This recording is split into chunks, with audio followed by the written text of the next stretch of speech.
안녕하세요. 최한결의 변호사입니다.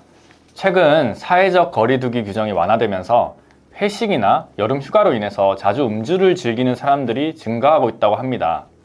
가족이나 친구, 직장 동료들과 함께 즐거운 시간을 보내며 술을 함께하는 경우가 굉장히 많죠. 적절한 음주는 친목 관계 형성에 큰 도움을 주지만 지나치게 되면 오히려 문제가 될 수 있기에 항상 스스로 자제하며 음주를 해야 할 것입니다. 특히 사람들과의 술자리 이후 귀가할 때 취하지 않았다라는 안일한 생각에 습관적으로 운전대를 잡는 행위는 엄청난 피해로 이어질 수가 있고요.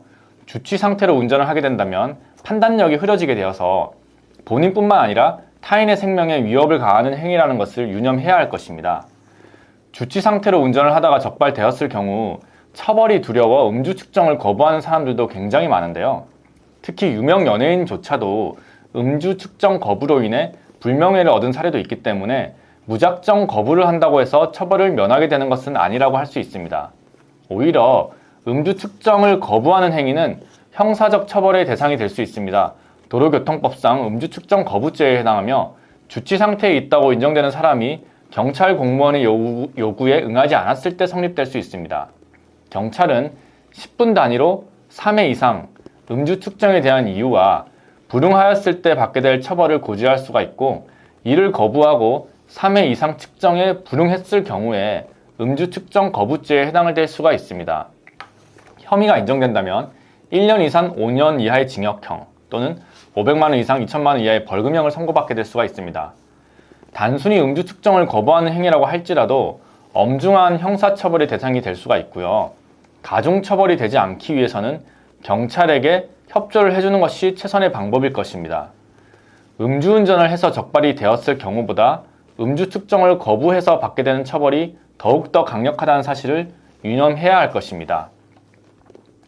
사람이 음주를 하게 되었을 때는 신체적 능력이 저하될 수가 있고 인지 능력이나 판단 능력과 같이 운전 시 요구되는 능력이 모두 떨어질 수가 있기에 주취운전을 하게 될 경우 사고가 발생할 확률이 매우 높아질 수가 있습니다.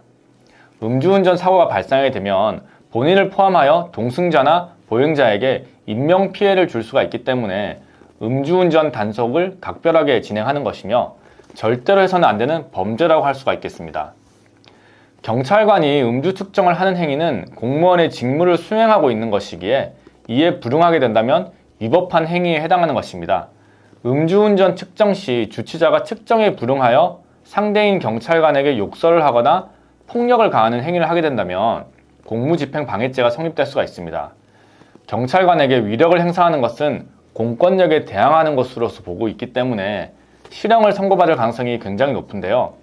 단순히 측정에 불응하는 것뿐만 아니라 경찰관을 폭행하거나 협박한다면 공무집행 방해죄에 해당되며 5년 이하의 징역 또는 1천만 원 이하의 벌금형을 선고받을 수가 있는 중범죄로 보고 있습니다. 음주 후 운전을 했을 경우 처벌의 기준은 혈중 알코올 농도 0.03% 이상일 때부터 형사처분을 받을 수가 있게 됩니다. 해당 수치는 맥주 한 잔으로도 충분히 나올 수가 있는 수치이기 때문에 주취운전을 안일하게 생각했다면 음주 측정이 대상이 되어서 처벌을 받을 수가 있게 될 것입니다. 만약 해당 사건에 연루되었거나 억울하게 혐의를 받고 계신 경우에는 사건 초기에 법률 대리인과의 구체적인 상담을 시작하는 것을 권유드립니다.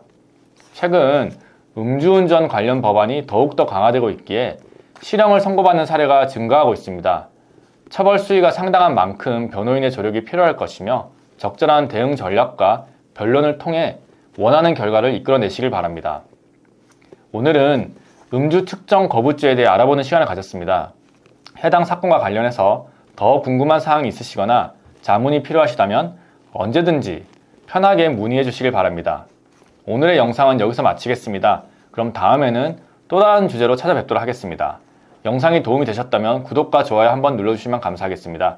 지금까지 변호사 최한결이었습니다. 감사합니다.